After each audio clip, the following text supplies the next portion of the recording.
स्वागत है आप सभी का हमारे YouTube चैनल में। और आज हम पढ़ने वाले हैं वर्कबुक के question answers the little match girl से।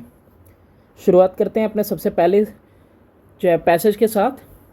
तो पहले पैसेज में यही है कि इट वॉज बिटरली कोल्ड, बहुत ज़्यादा कड़ाके की ठंड थी। Snow was falling and darkness was gathering, बर्फ़ गिर रही थी, अंधेरा घिर रहा था।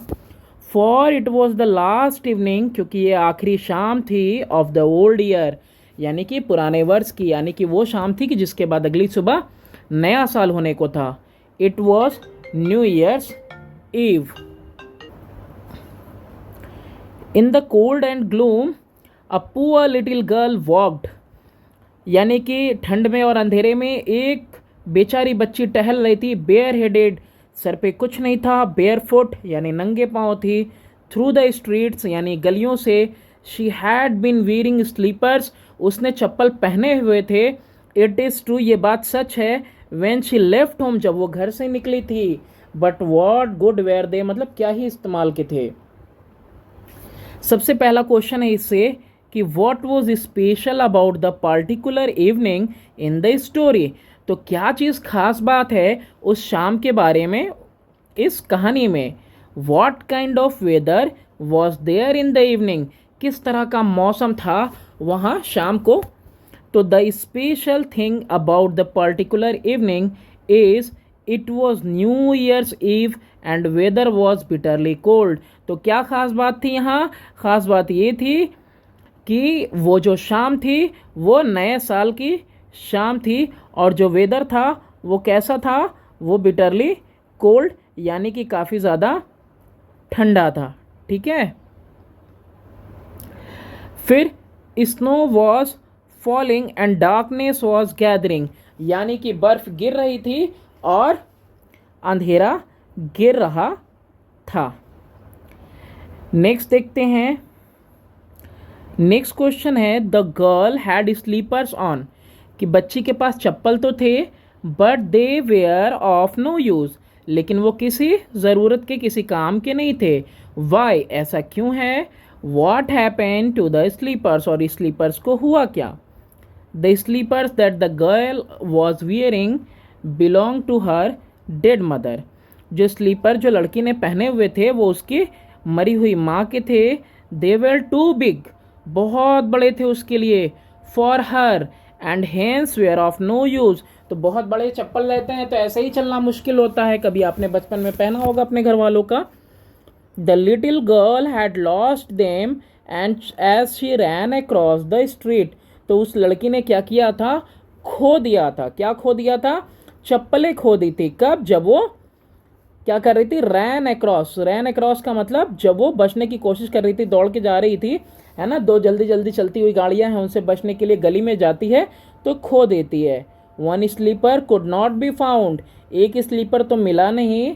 And a boy had run off with the other, और जो एक लड़का था वो दूसरी स्लीपर्स के साथ भाग गया, है ना, कि पालना बनाएगा, जब शादी हो जाएगी उसके बच्चे होंगे। How can you conclude from the extract that the girl was poor and dejected? तुम किस तरीके से कह सकते हो, कंक्लूड कर सकते हो कि वो जो बच्ची थी वो बिल्कुल कैसी थी, बेचारी थी, और बेचारी होने के अलावा हताश थी, है ना।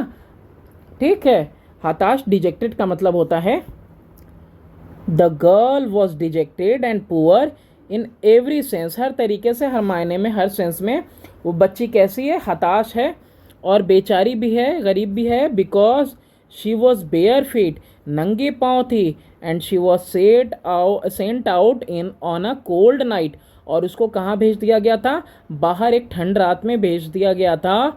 टू सेल, बेचने के लिए। मैचेस, माचिस, which was another form of begging at that time, way Victorian era में ना भीख मांगने का एक तरीका था, तो वो बेगिंग का एक तरीका था, तो उसको भेज दिया गया था माचिस के साथ। No one bought matches from her, किसी ने उससे माचिस नहीं खरीदी। So she was unable to earn, वो कुछ भी नहीं कमा पाई। Even a single penny, unable to earn a single penny, एक पाई भी नहीं कमा पाई। She was shivering and hungry, तो यहाँ पे क्या हो जाएगा, शिवरिंग में ई लगा लेना।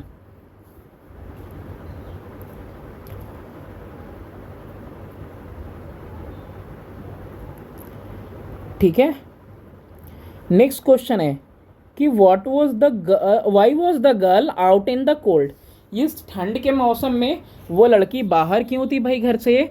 नेक्स्ट है कि what prevented her from going back home, और क्या चीज़ थी जो उसे रोक रही थी घर जाने से। तो girl was out in the cold to earn some money, लड़की क्यों बाहर थी, ताकि वो कुछ पैसे कमा पाए। The girl did not dare to go home as she was unable to earn a single penny, तो वो क्यों नहीं जुर्रत कर रही थी घर जा पाने का, क्योंकि उसने एक पाई भी नहीं कमाई थी। Her father would surely beat her if she returned empty hand, और उसको पता था कि मेरे पिता मुझे ज़रूर मारेंगे अगर मैं खाली हाथ घर पहुंची। मोर ओवर, इसके अलावा it was so cold at home, घर पर भी हद से ज़्यादा ठंड हुआ करती थी। बिकॉज, क्योंकि there was nothing but a roof above them, कुछ भी उनके ऊपर नहीं था सिवाय एक छत के। और कहानी में आप पढ़ोगे तो जो दरारें थी वो चीथड़े से भरी हुई थी। How appropriate is the title of the story, कि कितना ठीक है, एप्रोप्रिएट है इसका जो टाइटल है कहानी का। Give reasons to support your answer, आपको वजह बतानी है अपने आंसर को सपोर्ट करने के साथ साथ। The appropriation of the title of story is judged by how well it reflect the content of the story. अब ये कितना ठीक है टाइटल कहानी का, ये कैसे जज हो पाएगा कि किस तरीके से ये रिफ्लेक्ट करता है स्टोरी के कंटेंट को, मतलब स्टोरी में जो भी चीज़ें हैं। द लिटिल, ये जो द टाइटल है little match girl is quite apt, यानी कि काफ़ी हद तक ठीक है। As it revolve around a little girl, क्योंकि ये पूरी कहानी घूमती है, रिवॉल्व करती यानी घूमती है किसके इर्द गिर्द, एक छोटी बच्ची के हु सेल्स मैचेस, जो क्या कर रही है, माचिस बेच रही है। She had not given a name, और उसको कोई नाम भी नहीं दिया गया पूरी कहानी में। As she represent one of the, E लगाना है यहाँ पे, मेनी पुअर चिल्ड्रन, कुछ कुछ छूट जाता है टाइपिंग के टाइम में, काफ़ी तेज़ी से करना पड़ता है। The many poor children belonging to the lower class in Victorian era, तो यहाँ पे उस लड़की को कोई नाम नहीं दिया गया है, क्योंकि वो कई बच्चों को रिप्रेजेंट कर रही है। कई में से एक हैं वो गरीब बच्चे जो बिलोंग करते हैं लोअर क्लास यानी गरीब वर्ग को, जो कि विक्टोरियन एरा में था, विक्टोरियन एरा में थे। Who had to face hardship because of poverty, जिनको परिस्थितियों का सामना करता पड़ता था, कठिनाइयों का, किसकी वजह से, गरीबी की वजह से। अब सेकंड है, so the little girl walked about the streets on her naked feet, इसलिए वो कहाँ चल रही है, नंगे पाँव फिर रही है गलियों में। Which were red and blue with the cold, यहाँ पैरों की बात की जा रही है कि रेड और ब्लू हो गए थे, यानी कि काफ़ी ज़्यादा जो है उसको तकलीफ थी पैरों में। In her old apron she carried a great many matches, old apron का मतलब पुराने कपड़े में, थैले में, या फिर कह सकते हो पॉकेट में बहुत सारे माचिस लिए थे। And she had a packet of them in her hand as well, और एक पैकेट उसके हाथों में था। Nobody had bought any from her, किसी ने जो है कि उससे एक भी नहीं खरीदा। And no one had given her a single penny all day, और किसी ने उसको एक पाई भी नहीं दिया, है ना। शी क्रिप्ट अलोंग, वो रेंगती रही, कहाँ रेंगती रही, शिवरिंग एंड हंग्री, यानी वो रेंगती रही ठंड में भूख के साथ, है ना। ठंड में कैसे रेंगती रही, भूख के साथ रेंगती रही। The picture of misery poor little thing, यानी कि वो एक चित्रण थी, यानी सामने एक कह सकते हो पिक्चर यानी फिगर, दृश्य था किसका, माइजरी, है ना, परेशानी का, बेचारगी का, और लिटिल थिंग बेचारी बच्ची, है ना। नेक्स्ट है आपका इससे रिलेटेड क्वेश्चन कि who is refer to as little girl in the extract above, कि यहाँ पे जो लिटिल गर्ल कहा गया है इस एक्सट्रैक्ट में वो किसको कहा गया है। How did she lose her shoes, और कैसे उसने जो है कि अपने चप्पल खो दिए। The little match girl is refer to little maiden in the extract, तो ये जो लिटिल मैच गर्ल है, माचिस वाली लड़की, इसी को लिटिल मैडन कहा गया है इस एक्सट्रैक्ट में। She lost her slippers when she was escaping from 2 carriages that were running very fast. तो उसने खो दिए थे अपने चप्पलें, कब? जब वो बचने की कोशिश कर रही थी 2 गाड़ियों से जो कि तेजी के साथ आ रहे थे। One could not be found and other was taken by a boy. तो एक चप्पल तो उसकी मिली नहीं जब खो गई तो, और दूसरी चप्पल एक लड़का लेकर चला गया। Why was the girl carrying matches with her? लड़की माचिस लेकर क्यों घूम रही थी अपने साथ? The little girl is trying to sell matches to earn. वो क्या कर रही है? वो माचिस बेच रही है कमाने के लिए। It was another form of begging in the Victorian era. यानी विक्टोरिया के समय में, विक्टोरियन एरा में, उस युग में क्या था कि ये एक भीख मांगने का एक तरीका हुआ करता था। Why does the author describe the girl as a picture of misery? तो यहाँ पे ऑथर यह क्यों कह रहा है, वर्णन कर रहा है उस बच्ची का कि वो एक पिक्चर है माइजरी की।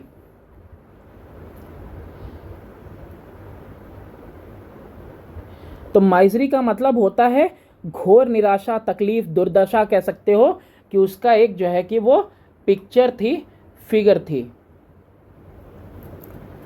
ठीक है, दुख का कह सकते हो, ये बिल्कुल दृश्य।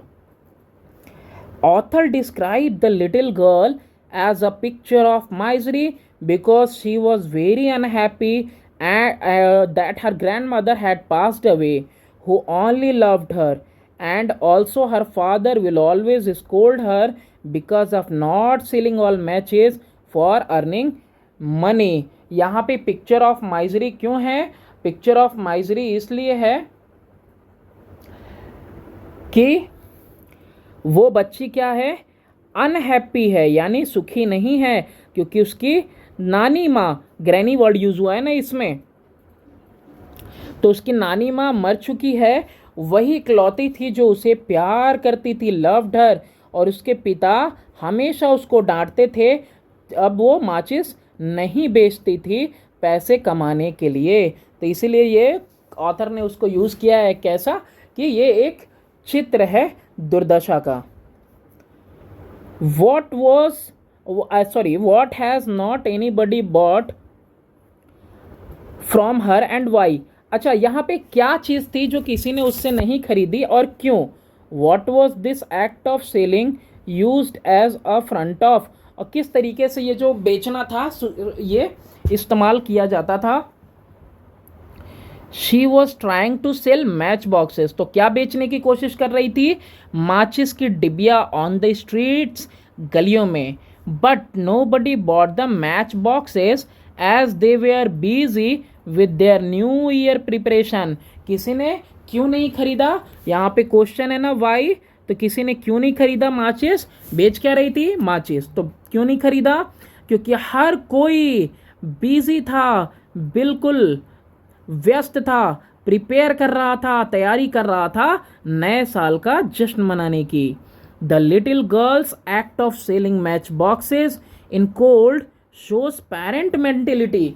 जो छोटी बच्ची है उसका ये जो माचिस बेचना है ठंड के अंदर, दिखाना है कि उसके माता पिता की मानसिकता कैसी है।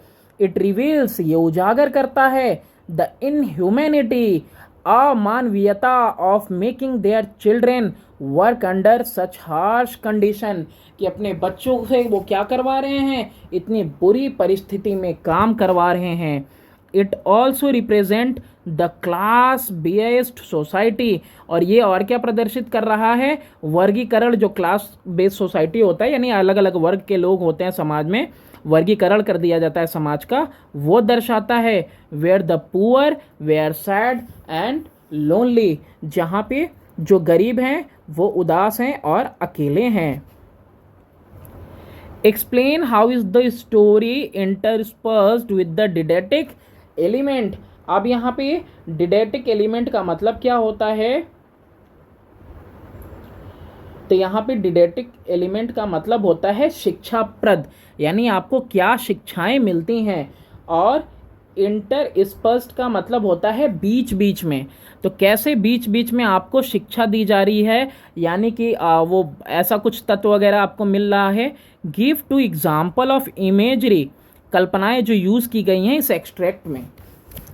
तो a didactic story is one which is intended to teach people a moral lesson. तो डिडेक्टिक आप समझ ही गए होंगे, आप स्टोरी कैसी होती है, शिक्षाप्रद होती है। डिडेक्टिक कैसी, शिक्षाप्रद, जो आपको कुछ सिखाए। तो ये ऐसी स्टोरी होती है, इंटेंड करना मतलब कि जिसका ये इंटेंशन होता है कि वो लोगों को नैतिकता का पाठ पढ़ाए। This story is mean to teach, ये कहानी है पढ़ाने के लिए, सीख के लिए, स्पेशली द वेल्दी, कि सीखे कौन, अमीर, to show empathy for those who do not have the basic necessities of life, कि उनके प्रति एम्पैथी यानी दया दिखाएं जिनके पास बुनियादी ज़रूरतें नहीं हैं ज़िंदगी की। एक ऐशो आराम की ज़रूरतें होती हैं, एक बुनियादी ज़रूरतें होती हैं। बुनियादी ज़रूरतें में नोकिया का टूनूनू वाला फ़ोन आएगा, और तुम्हारे जो है कि वो शौक में, लग्जरी में कौन सा आएगा, आईफोन आएगा, है ना, और महंगे महंगे फ़ोन आएंगे। तो ये उनके लिए दया दृष्टि दिखानी है जिनके पास बुनियादी ज़रूरतें भी नहीं हैं। It remind them not to overlook the need of their less fortunate brethren. Brethren का मतलब भाई, अपने जैसे। तो ये उनको याद कराता है कि नज़रअंदाज ना किया जाए ज़रूरतों को। किनकी ज़रूरतों को, जो उनके अपने भाई हैं, जो कम किस्मत वाले हैं, less fortunate, specially innocent children, खास तौर से बिल्कुल मासूम बच्चे। The author has use tactile imaginary in the given extract. अब यहाँ पे जो ऑथर है उसने टैक्टाइल इमेजिनरी का यूज़ किया हुआ है। टैक्टाइल का मतलब होता है connected with sense of touch, उसके साथ, है ना, स्पर्श करने वाला, महसूस करने योग्य, उस तरीके का इसने जो है कल्पना इसमें इस्तेमाल किया है। जैसे एक शब्द है, her naked feet are becoming red and blue with cold, कि ठंड की वजह से उसके पैर जो है लाल नीले हो रहे हैं। Her hand became numb with cold, और बिल्कुल सुन्न हो गया है उसका जो हाथ है ठंड की वजह से।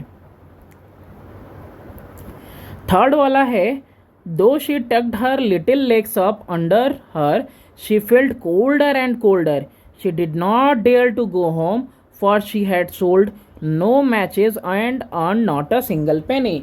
तो यानी कि उसने अपने पैरों को, जैसे हम लोग पलथी मार के बैठते हैं तो पैरों को अपने अंदर सिकोड़ लेते हैं ताकि गर्मी महसूस हो, उसके बावजूद इस बच्ची को ठंड पे ठंड लगी जा रही है, और ये जुर्रत नहीं कर पा रही है, डेयर नहीं कर पा रही है घर जाने की, क्योंकि इसने अभी तक कोई माचिस नहीं बेची और ना ही एक पाई भी कमाई है।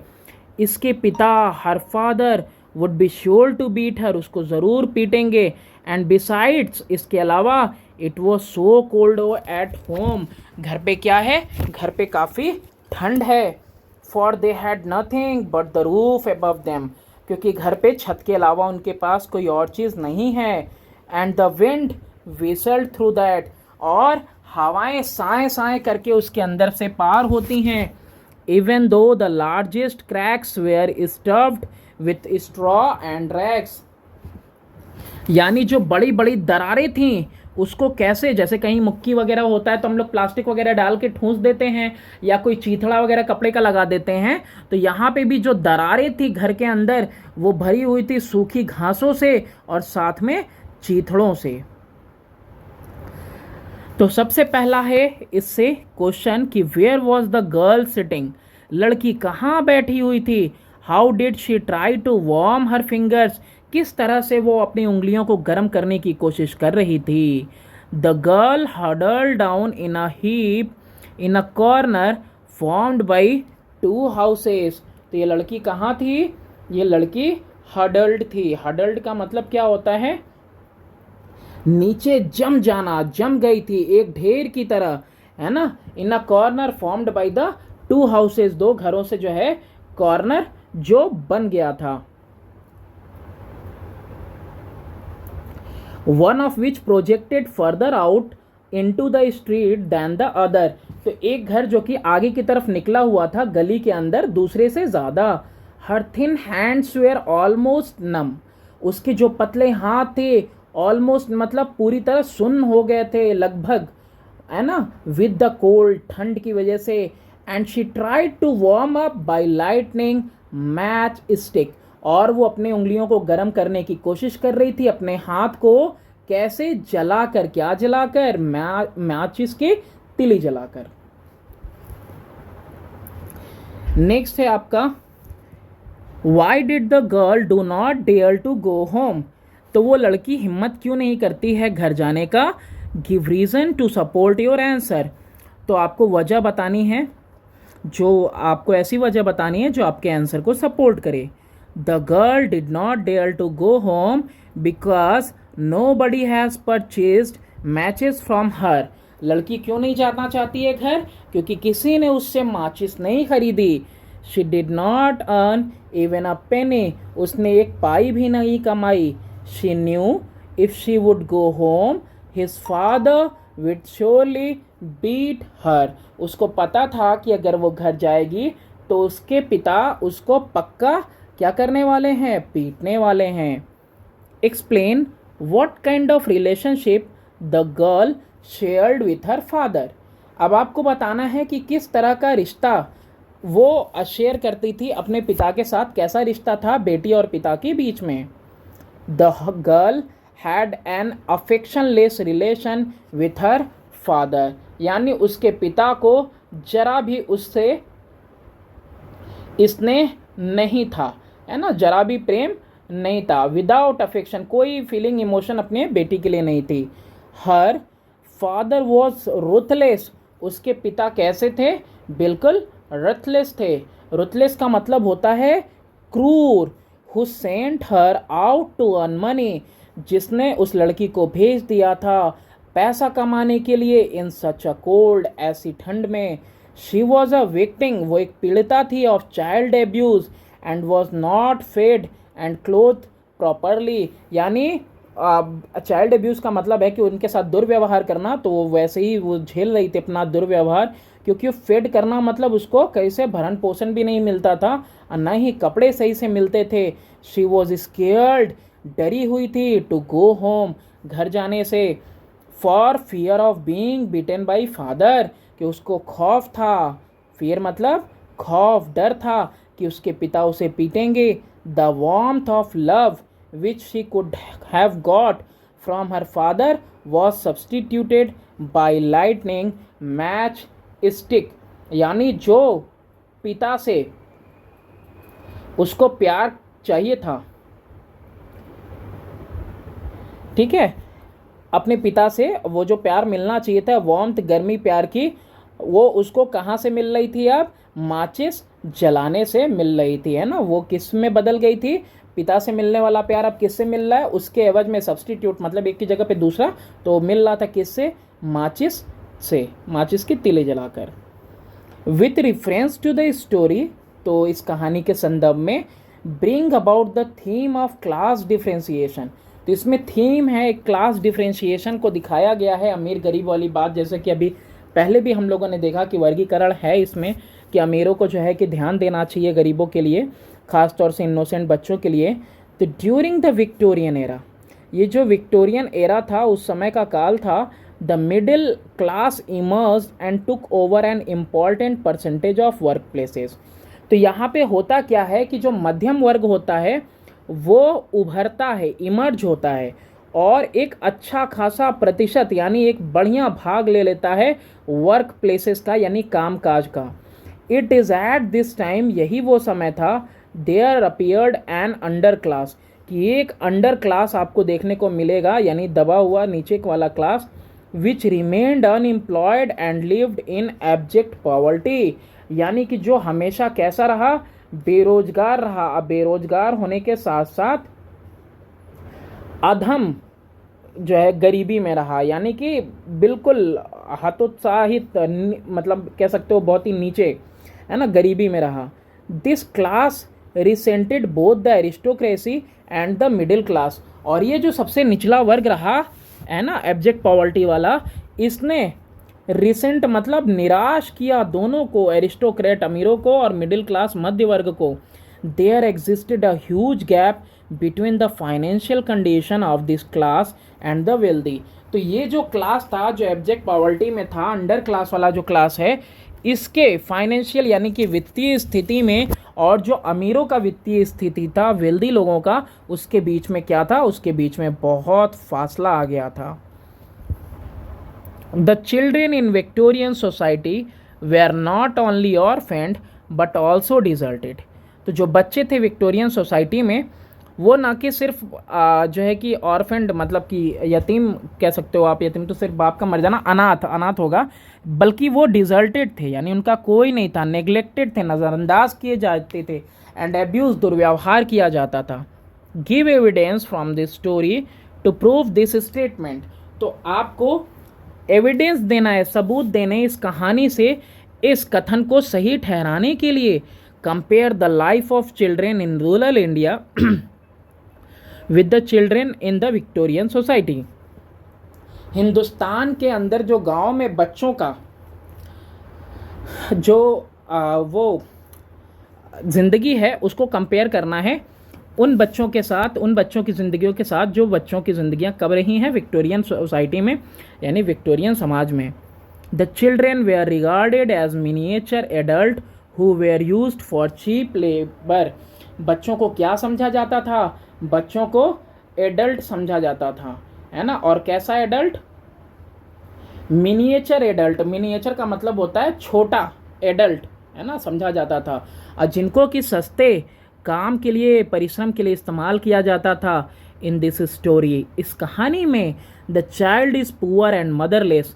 जो बच्ची है वो गरीब है, बिन माँ की है। She does not get any affection और love from her father but is sent out in biting cold to sell matches. उसको कोई स्नेह, कोई प्यार, फिक्शन का मतलब स्नेह या प्यार नहीं मिलता है। किससे? अपने पिता से, और बल्कि भेज दिया जाता है बाइटिंग कोल्ड, कड़कड़ाती हुई ठंड में माचिस बेचने के लिए। शी बिकेम अ विक्टिम, वो एक पीड़िता हो जाती है किसकी? Of child labour end of physical abuse at the hands of her father. अपने पिता के हाथों में फिजिकल एब्यूज, वही जबरदस्ती काम वाम कराना, दुर्व्यवहार कराना। फोर्थ है कि she struck another, it burned clearly, and where the light fell upon the wall the brick became transparent like gauze। यानी उसने एक दूसरी माचिस जलाई, वो क्लियरली साफ जला, और उस जो रोशनी पड़ी दीवार के ऊपर, दीवार पारदर्शी हो गई, ट्रांसपेरेंट हो गई, लाइक गॉज यानी धुंध की तरह, जैसे धुंध में हम कुछ दूर तक देख सकते हैं, वैसी हो गई। She could see right into the room, अब वो ठीक कमरे के अंदर देख सकती थी। Who was she referred to in the extract? यहाँ पे जो she शब्द इस्तेमाल हुआ है वो किसके लिए इस्तेमाल हुआ है? Where was she? और वो कहाँ है? What happened when she lit match stick? और क्या हुआ जब उसने जो है माचिस की तिली जलाई? The little match girl is referred to as she। तो ये जो छोटी सी माचिस वाली लड़की है, इसी को शी रेफर किया गया है। और कहाँ बैठी हुई है? तो she was sitting in a corner in the street, गलियों में एक कोने में बैठी हुई है।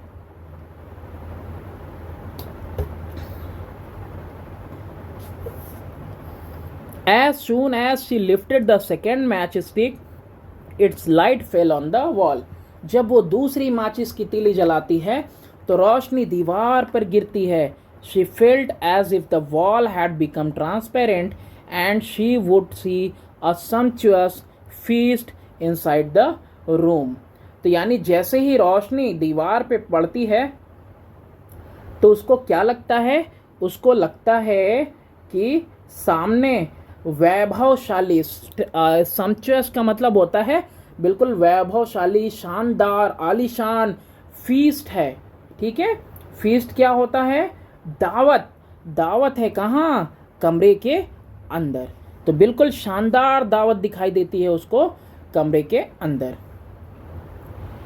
What did the girl see in the room? लड़की रूम के अंदर क्या देखती है? When she lit in a second match, जब वो दूसरी माचिस जलाती है तो क्या देखती है वो? What happened to these things after a moment? एक पल के बाद, एक लम्हे के बाद क्या होता है उन चीज़ों को? When the girl lit the second matchstick, she saw a roast goose stuffed with apple and dried plums, which hopped down from the dish and came up to her. तो जैसे ही वो दूसरी माचिस जलाती है, वो देखती हुए रोस्ट भुनी हुई गूस का मतलब बतख भरी हुई है एप्पल से, और ड्राइड प्लम्स का मतलब होता है आलू बुखारा टाइप, आलू बुखारा ही है शायद, विच हॉप्ड जो कि फड़फड़ा रही है, नीचे को आती है फुदकती हुई डिश से और उसकी तरफ बढ़ती है। सीइंग द गूज, बतख को देख के, कम टू हर, कि उसकी तरफ आ रही है, ये सिंबलाइज करता है हर हैंगर पैंग्स, यानी ये क्या दर्शाता है? उसके भूख को दर्शाता है। और पैंग्स का मतलब होता है कष्ट को, यानी भूख की वजह से जो कष्ट हो रहा है वो चीज़ इससे दर्शाई जा रही है। नेक्स्ट है कि explain how the girl's visions are symbolic of her undying hope. तो लड़की जो कुछ भी देख रही है वो निशानियां हैं किसकी? अनडाइंग होप की, यानी उसकी उम्मीद अभी भी जिंदा है, मरी नहीं है। The little small and poor girl who is suffering from cold and hunger and apathy of the people around her imagined about certain things which she desperately longed for and which made her feel होगा यहाँ पे L होगा, feel better, including an iron stove, a huge Christmas tree, यहाँ पे tree होगा T, and a table laden with delicious food. काफ़ी लंबी line हो गई है। हाँ, तो यहाँ पे जो छोटी सी बच्ची है, और वो छोटी सी बच्ची क्या कर रही है?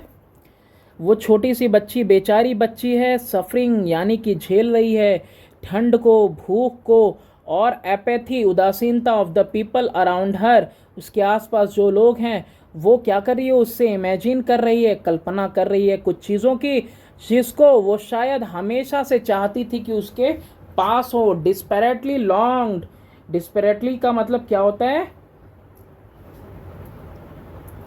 डिस्पैरेटली का मतलब होता है आपका हताशा, ठीक है ना, निराशा जनक दुस्साहस के साथ वो क्या करती थी? वो चाहती थी इन चीज़ों को, जिन चीज़ों को वो क्या करती है? इमेजिन करके अच्छा महसूस करती है, जिसमें एक आयरन स्टोव यानी लोहे का चूल्हा है, एक बड़ा सा क्रिसमस ट्री है, और एक टेबल है जो भरा पड़ा हुआ है शानदार बहुत ही स्वादिष्ट भोजनों के साथ।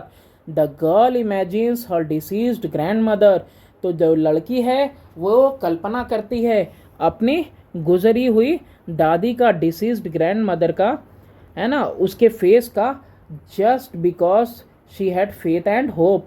और ऐसा क्यों कर पा रही है? ऐसा इसलिए कर पा रही है ताकि क्योंकि वो जो है उसके अंदर उम्मीद अभी बाकी है। डिसीज्ड का मतलब होता है ना जो मर गए हैं। What does the light from the matches symbolise in this story?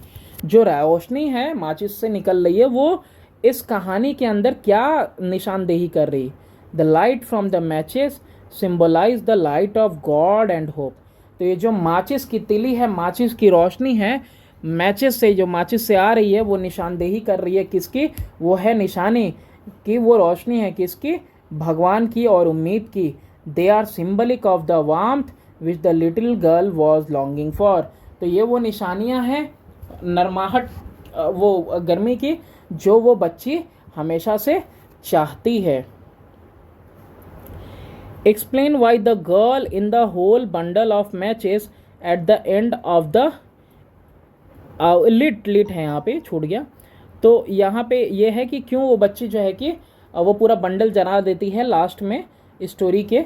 How does this reflect on her mental state, और किस तरह से ये जो है कि रिफ्लेक्ट करता है उसके मेंटल स्टेट को, है ना। रिफ्लेक्ट का भी मतलब होता है वही प्रतिबिंबित करना।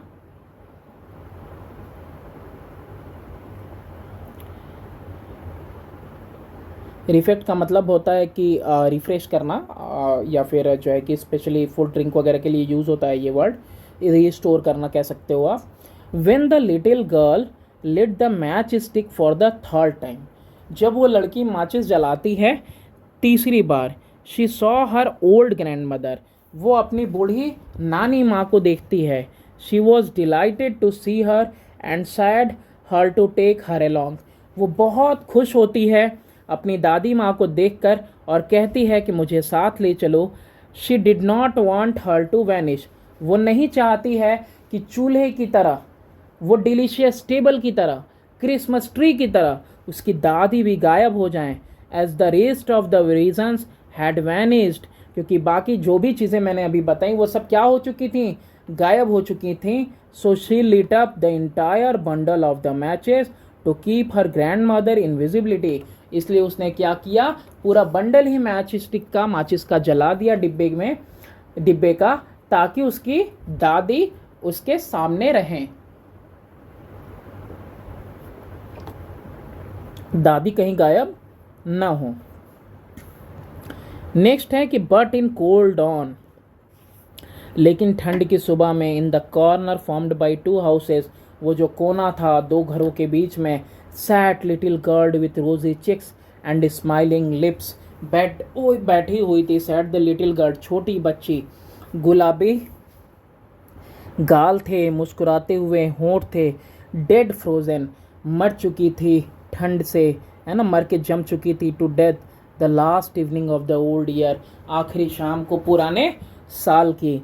The dawn of the new year rose on the huddled figure of girl, जो जमी हुई लड़की थी, सिमटी हुई उस लड़की के चित्र के साथ जो सुबह है वो शुरू होती है नए साल की। She was still holding the matches, अभी भी उसके हाथों में माचिस थी, and half a packet had been burned, और आधी पैकेट जल चुकी थी। She was evidently trying to warm herself, people said, लोगों ने कहा कि लगता है, प्रतीत होता है कि वो कोशिश कर रही थी अपने आप को गर्म रखने की माचिस जलाकर। Which girl is refer to in the extract, किस लड़की की बात की जा रही है इन द एक्सट्रैक्ट अबव, इस अबव एक्सट्रैक्ट में। What does her rosy cheeks and smiling lips tells about her, तो यहाँ पे जो गुलाबी गुलाब जैसे गाल हैं और जो मुस्कुराता हुआ उसका होंठ हैं, क्या बताते हैं उसके बारे में। The little girl who was selling the matches is referred to here, यहाँ पे किसकी बात की जा रही है, उस छोटी बच्ची की जो माचिस बेच रही थी।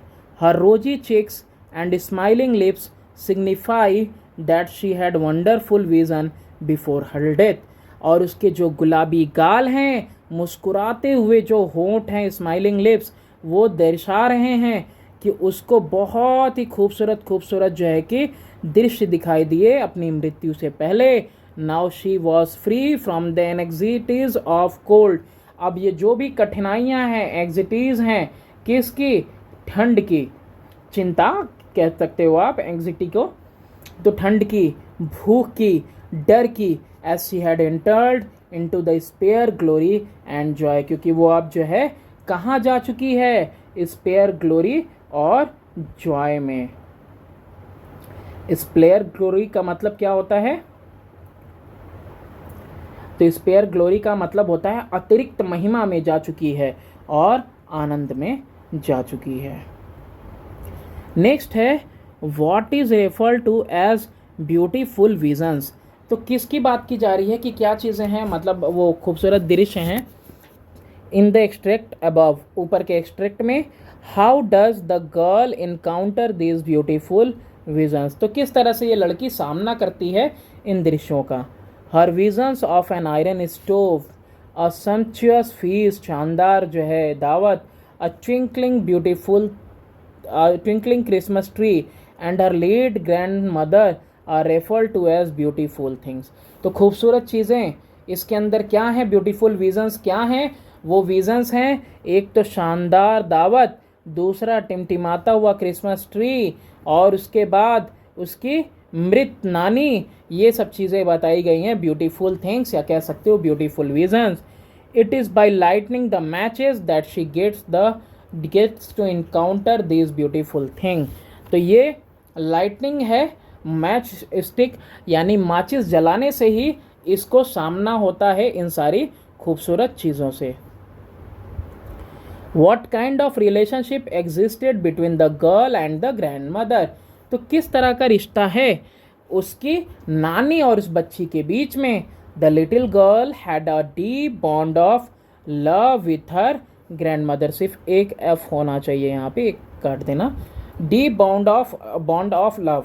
तो यहाँ पे एकदम बिल्कुल गहरा प्यार का रिश्ता है अपनी नानी के साथ उस बच्ची का। She love her grandmother the most in the story. सबसे ज़्यादा उसको प्रेम किससे है? अपनी दादी से, नानी से है। द लिटिल मैच गर्ल जो स्टोरी है उसके अंदर उस बच्ची को सबसे ज़्यादा प्रेम अपनी नानी से है। He came to know that when the girl had nightmares her grand mother would comfort her. तो यहाँ पे पता चल रहा है कि जब बच्ची को वो नाइटमेयर्स वगैरह आते थे यानी बुरे सपने वगैरह, तो उसके जो ग्रैंड मदर है वही जो है कि उसको आराम देती थी। How does the extract bring out the hope for a better life after death? तो इस एक्सट्रैक्ट में किस तरीके से मौत एक उम्मीद लेके आती है ना। How does the extract bring out the hope. अच्छा, ये एक्सट्रैक्ट कैसे उम्मीद लेके आ रहा है कि एक बेहतर जिंदगी होगी मौत के बाद।